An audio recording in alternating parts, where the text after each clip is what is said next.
آقا ملا تو خلق کا مشکل کشا ملا، مشکل کشا کے ملنے سے ہم کو خدا ملا، جنگل پہاڑ کرتے ہیں نادے علی علی، مشکل کو ہم سب کی حل کرو مشکل کشا علی، کہ بر محمد و آل محمد صلوات اللہم صلی اللہ محمد و آل محمد۔ آقا وائز نے کہا کہ جلدی سے میں متوجہ ہے تو جملے بات ختم ہو جائے گی سے۔ آقا وائز نے کہا جلدی سے تبرک لے کر آؤ، میں چک کر جانا چاہتا ہوں، مجھے میڈس پڑھنی آگے۔ بچے جلدی سے دوڑ کر گئے، جانے کے بعد ایک کاسے میں ایک کپ چائے لے کر آئے اور لانے کے بعد آقا وائز کے حوالے کے سردی کا موسم ہے، توجہ سردی کا موسم ہے، آقا وائز کے حوالے کیا، آقا وائز نے پہلا چائے کی پہلی چسکی منہ میں لی ہے اور جیسے ہی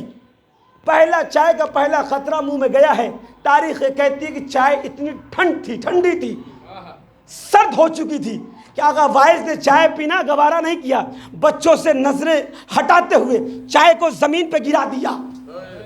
توجہ ہو جا رہا ہوں میں، آقا وائز نے ٹھنڈی چائے کو ایک خطرہ منہ میں رکھنے کے بعد پوری کی پوری چائے بچوں سے نظریں ہٹانے کے بعد چائے کو زمین پہ گرا دیا، اور گرانے کے بعد آگے وائز چلے گئے۔ جانے کے بعد شام غریبہ پڑھا، اور شام غریبہ پڑھنے کے بعد جب سو گئے پورے دن یہ مجلس پڑھ رہے تھے، توجہ پورے دن آگے وائز نے مجلس پڑھی ہے۔ تاریخ کہتی شام غریبہ پڑھنے کے بعد جب یہ سوئے ہیں تو خواب میں ایک بی بی آئی ہیں، خواب میں ایک بی بی آئی ہیں، اور آنے کے بعد کہتی ہیں آغا وائز میں حسین کی دکھیا ماں فاطمہ زہرا ہوں۔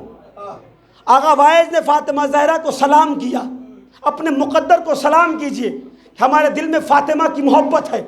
تاریخ کہتے ہیں آقا وائز نے سلام کیا، اور سلام کرنے کا بی بی خیریت ہے، کہا کہ سنو آقا وائز، توجہ آپ لوگ مجلس کو حقیر نہ سمجھیے گا، محبت کے ساتھ بیٹھیے گا، محبت کے ساتھ ماتم کیجیے گا، محبت کے ساتھ تبرک بانٹیے گا، محبت کے ساتھ تبرک دیجیے گا۔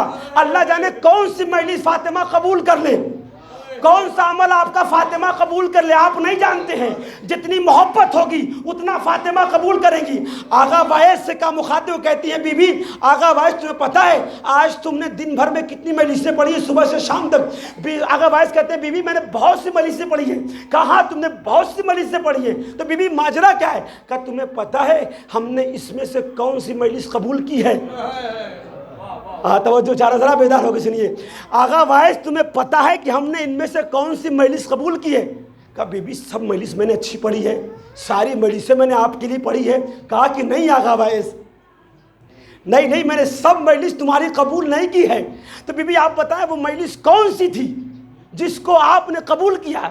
کہا کہ ساری مجلسوں کو چھوڑتے چلے جاؤ، ہم نے وہ مجلس قبول کی ہے، اب تو بیدار نہیں، ہم نے وہ مجلس قبول کی ہے کہ جو بچوں نے اپنے چھوٹے چھوٹے عزاخانے میں برپا کی تھی، ہم نے وہ مجلس قبول کی ہے جو بچوں نے چھوٹے سے عزاخانے میں برپا کیے۔ اب قیامت کا جملہ سن لیجئے گا، تبرک کو حقیر نہ سمجھے، اللہ جانے کون سا تبرک آپ کو فاطمہ زہرا اپنے ہاتھ سے دے رہی ہوں۔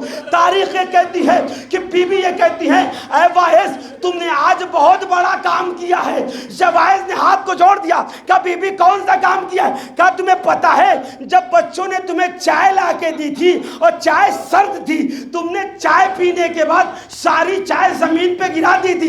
کہا بی بی میں نے گرا دی تھی۔ کہا تمہیں پتہ ہے اس چائے کو کس نے بنایا تھا؟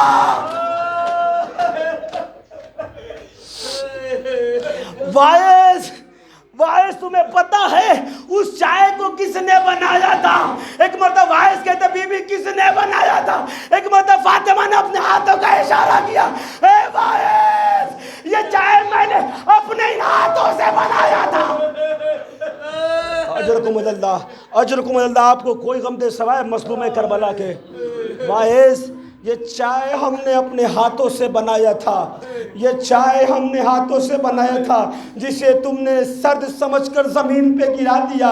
نتیجہ آپ کے حوالے آپ محسوس کر چکے ہیں، پیغام آپ محسوس کر لیا آپ نے۔ نتیجہ اس مجلس سے یہی ملا ہے کہ کبھی کسی چیز کو، جو چیزیں عزاداری سے منسوب ہیں، اسے ہلکا نہ سمجھیے گا، اسے حقیر نہ سمجھیے گا۔ یہ چھوٹے چھوٹے جو بچے بڑی محبت کے ساتھ فرش عزا پہ آئے ہیں، اس بات کا ثبوت ہے زہرا ان سے راضی ہے، زہرا ان سے راضی ہے۔ یہ بچے چھوٹے چھوٹے، انہیں کیا پتا، لیکن کسی کی ماں نے اتنا بچہ، ایسا بچہ نہیں جنا ہے کہ جنہیں حسین سمجھ میں آ جائے، جنہیں عباس سمجھ میں آ جائے، جنہیں اکبر سمجھ میں آئے۔ یہ تو ہمارا شرف ہے، ہماری ماں کے خون کا اثر ہے، ہماری ماں کی شرافت کا اثر ہے۔ ہمارے 2 سال کے بچے ہوتے ہیں، عزا خانے میں آ جاتے ہیں، ہم انہیں ماتم کرنا نہیں سکھاتے، وہ ہم کو دیکھتے رہتے ہیں، ماتم کرنا سیکھ جاتے ہیں۔ ہم نے کبھی مجلس پڑھنا نہیں سکھایا ہے، وہ مجلس پڑھتے ہوئے سنتے ہیں، مجلس پڑھنا سیکھ جاتے ہیں۔ یہ شرافت سے جو بچے بیٹھے ہیں، یہ دیکھ لیجئے یہ کس کی برکت ہے؟ یہ خود شہزادی ہے، حضرت فاطمہ زہرا کی برکت ہے۔ آج جو بچے ہمارے درمیان بیٹھے ہیں، یہ کون ہے؟ یہ اس کا کرم ہے، شہزادی کی عطا ہے، عزیزان محترم ہے۔ اپنے بچوں کو سکھائیے حسین کیا ہے، اکبر کیا ہے، عباس کیا ہے، اس لیے کہ آسان نہیں عزیزان محترم ہے۔ اپنے بچوں کی تربیت کیجئے، روز وقت نکالیے، کربلا سکھائیے، کربلا بتائیے، ورنہ اگر یہ لوگ کربلا بھول جائیں گے تو پھر آپ نہیں بچ پائیے گا۔ انہیں کربلا سکھائیے، انہیں حسین سکھائیے، مقصد حسین کا پابند بنائے عزیزان محترم ہے۔ اس لیے کہ مقصد باقی ہے تو حسین آپ سے راضی ہے۔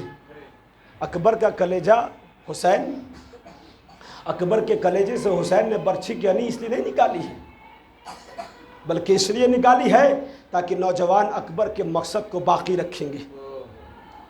علی اصغر کے گلے سے تیر نکالنا بہت آسان نہیں عزیزان محترم ہے۔ 6 ماہ کا بچہ ہے، کربلا کی شہداء میں یہ اکلوتا شہید ہے کہ جس نے اپنے زمین پاؤں پہ نہیں رکھے ہیں، اپنے پاؤں زمین پہ نہیں رکھے، یہ اکلوتا شہید ہے۔ آسان نہیں عزیزان محترم ہے۔ حسین 1 2 نہیں، 72 71 جنازے اٹھائے ہیں۔ کبھی عباس کا جنازہ اٹھایا، کبھی اکبر کا جنازہ اٹھایا، کبھی اولو محمد کا جنازہ اٹھایا، کبھی حبیب کا جنازہ اٹھایا، کبھی جون کا جنازہ اٹھایا، ہر جنازے اٹھاتے رہے عزیزان محترم۔ حبیب کے مصائب صبح سے پڑھ رہا ہوں، 2 جملے اور مصائب حبیب کے میں پڑھنا چاہتا ہوں۔ تاریخ کہتی ہے کہ جب حبیب کربلا کے سرزمین پر پہنچے ہیں اور حسین کے قریب پہنچے، خیمہ حسینی میں خبر پہنچی، زینب کے سماج سے آواز ٹکرائی کہ حبیب آئے ہوئے ہیں۔ فضا کو آواز دے، فضا ذرا قریب جا کے حبیب سے کہہ دو علی کی بیٹی تمہیں سلام کہہ رہی ہے۔ مقاتل نے لکھا ہے کہ کربلا کی سرزمین پر یہ ایک سلام ہے ثانی زہرا کا جو حبیب بن مظاہر کو کیا گیا۔ آپ اندازہ لگائیے حبیب کتنا قریب تھے اہل بیت سے، کتنا قریب تھے، آپ اندازہ نہیں لگا سکتے عزیزان محترم ہے۔ 2 جملے مصائب کی پڑھوں گا۔ کتنا قریب تھے حبیب کہ ثانی علی کی بیٹی جیسی شہزادی حبیب کو سلام کر رہی ہے، اور جب حبیب کے کانوں پہ سلام پہنچا ہے، حبیب نے خاک کربلا اٹھا کے سر پہ ملا ہے اور یہ کہا کہ آج وقت آ گیا آقا زادیاں غلام زادوں کو سلام کریں، آقا زادیاں غلام زادوں کو سلام کریں۔ تاریخ کہتی ہے کہ دیکھیے کربلا میں اس کی سرزمین پر 3 مرکزی حیثیت رکھتے ہیں۔ 3 ایسے شہید ہیں کہ جنہوں نے کربلا کے میدان میں مرکزیت حیثیت رکھی ہے۔ ایک حبیب بن مظاہر ہے، دوسرے غازی عباس ہیں، تیسرے امام حسین ہیں۔ سنیے ذرا مصائب کا ایک جملہ۔ اصحاب و انصار کی جو مرکزیت تھی اسے حبیب ابن مظاہر کہا جاتا ہے۔ بنی ہاشم کے نوجوانوں کی جو مرکزیت تھی اسے عباس ابن علی کہا جاتا ہے۔ جو ان دونوں کی مرکزیت جس پر حامل تھی اسے حسین ابن علی کہا جاتا ہے۔ شب عاشور کا ایک موقع پڑھنا چاہتا ہوں، سنیں روایت ذرا ساجان محترم۔ شب عاشور کا وقت ہے، رات ہے، تاریخی رات ہے۔ حسین کبھی اصحاب کے خیمے سے گزر ہو رہا ہے، کبھی جوانوں کے خیمے سے گزر ہو رہا ہے، کبھی بنی ہاشم کے خیموں سے گزر ہو رہا ہے۔ تاریخ کہتی ہے جب اصحاب کے خیمے سے گزر ہوا ہے نا، حبیب کے خیمے سے، حبیب سارے اصحاب و انصار کو جمع کر کے اپنے خیمے میں رکھے ہوئے تھے اور سب کو یہ علم دے رہے تھے، تعلیم دے رہے تھے، دیکھو کل روز شہادت ہے، کل روز شہادت ہے، جب تک ہم زندہ رہیں حسین کی طرف کوئی وار نہیں آنا چاہیے. ایسے نہیں کہا حسین نے کہ جیسے صحابی مجھے ملے ایسے نہ میرے نانا کو ملے، نہ میرے بابا کو، نہ میرے بھائی کو ملے. ایسے لوگ ذرا محسوس کیے کہ ایک جملہ جانے محترم ہے. حبیب یہ تعلیم دے رہے تھے کہ ایسا نہ ہو کہ ہم زندہ رہیں اور بنی ہاشم پر کوئی حملہ کر دے. ایسا نہ ہو کوئی حسین کو زخم دے دے. حسین کی آنکھوں میں آنسو گر گئے. آگے قدم کو بڑھایا، عباس کے خیمے کے قریب آئے جہاں عباس جوانوں کو سمیٹ کے رکھے ہوئے تھے. عباس جوانوں کو تعلیم، نوجوان جملہ سننا، عباس نوجوانوں کو تعلیم دے رہے تھے. اے جوانوں، ایسا نہ ہو کہ کل تم اصحاب کے بعد قتل ہونا، نہیں بلکہ ہم اصحاب و انصار سے پہلے قتل ہوں گے. اس لیے کہ ایسا نہ ہو کہ دشمن تاریخ داں یہ لکھ دے کہ ان لوگوں نے اپنے آپ کو بچا لیا اور دوسروں کو پہلے قربان کر دیا. ذرا سا جافشاری ذرا دیکھیے. تاریخ کہتی ہے کہ حسین تڑپ گئے، خاک کربلا پر گریہ کرنے لگے. اے حبیب ابن مظاہر، اے غازی عباس، اے میرے بھائی عباس کا گریہ کرنے لگے. تاریخ کہتی ہے جب صبح عاشور نمودار ہوئی ہے، جب ظہر کا وقت ہوا تو جب نماز کا وقت ہوا ہے نا تو نماز کے لیے جنگ کو روکا گیا تھا. تاریخ کہتی ہے کہ جنگ کا اصول ہے کہ آدھی فوج نماز پڑھے گی اور آدھی فوج جنگ کرے گی. نماز کا وقت ہو گیا تھا، ادھر سے پسر سعد نے حملہ کیا اور یہ کہا کہ حسین کو نماز پڑھنے نہیں دیا جائے گا. اور ایک نازیبہ جملہ کہا، حسین اور نماز، حسین کی نماز خدا کی بارگاہ میں قبول ہوگی. اب جب اتنا جملہ پسر سعد نے کہا تھا نا، حبیب کو جلال آ گیا. اے ملعون، اے خبیث ماں کے خبیث بیٹے، تو یہ کہہ رہا ہے کہ حسین کی نماز قبول نہیں ہوگی، تیری نماز قبول نہیں ہوگی. یہ کہہ کر حملہ کیا. عزیزان محترم ہے، تاریخ کہتی ہے حبیب نے مظاہر نے کہا آقا حسین آپ نماز پڑھیے، میں لشکروں سے جنگ کرتا ہوں. تاریخ کہتی ہے کہ حسین نے ظہر کی نماز شروع کی، ادھر حبیب جنگ کرتے ہیں، جنگ کرتے چلے جاتے ہیں. تاریخ کہتی ہے ایک جیب سے ابا کے جیب سے رومال نکالا ہے. حبیب کی عمر 80 برس کی ہے. تاریخ نے کہا کربلا کے میدان میں حبیب نے مظاہر کو 82 برس یا 80 برس کی عمر ہے، بھویں لٹک چکی ہیں. ایک مرتبہ رومال نکالنا ہے اور نکالنے کے بعد بزرگوں جملہ سنو مصاحب کا، نکالنے کے بعد بھو کو پیشانی پر رکھا ہے اور رکھنے کے بعد رومال سے باندھا ہے. ایسا ضعیف تھا کربلا کے میدان میں جو حسین پر اپنی قربانی پیش کر رہا تھا. اجرکم اللہ. آپ کو کوئی غم سوائے مظلوم کربلا کے محسوس کیجئے گا، محسوس کیجئے گا. ہم آپ جو ہیں ہم 60 سال کے ہو جاتے ہیں، 70 سال کے ہو جاتے ہیں، ہم ایک دو مجلس کرنے کے بعد اب کہتے ہیں ہمارے اندر اتنی تاب نہیں ہے، ہم فرش اعضاء پر نہیں بیٹھ سکتے ہیں، ہم ماتم نہیں کر سکتے ہیں، ہم زنجیر نہیں لگا سکتے ہیں، ہم فلاں کام نہیں کر سکتے ہیں. اے بزرگوں، میں تمہیں پیغام دے رہا ہوں، کربلا سے جا کے پیغام سیکھو. حبیب سے بڑا کوئی ضعیف یہاں نہیں بیٹھا ہے. حبیب سے مظاہر جس کی بھویں آنکھوں پہ آ کے چھپ رہی تھی، بھو کو پیشانی پر رکھنے کے بعد رومال سے باندھ کر حسین پر اپنی قربانی پیش کی ہے.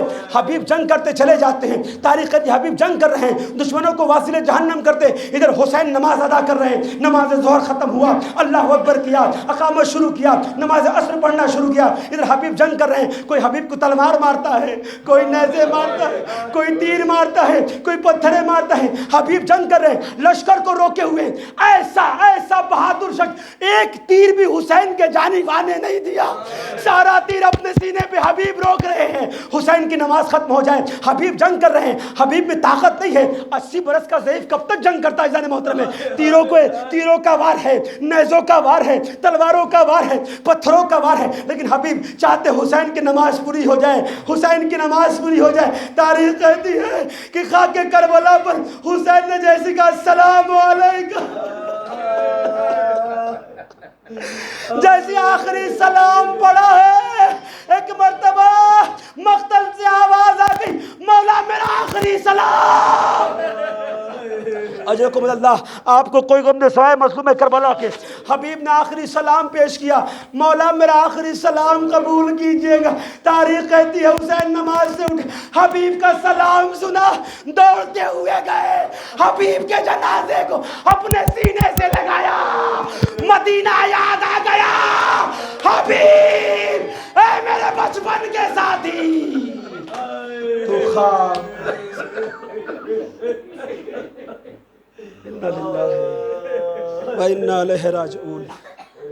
بِقَضَاءِ تسلیم الامر ماتم حسین.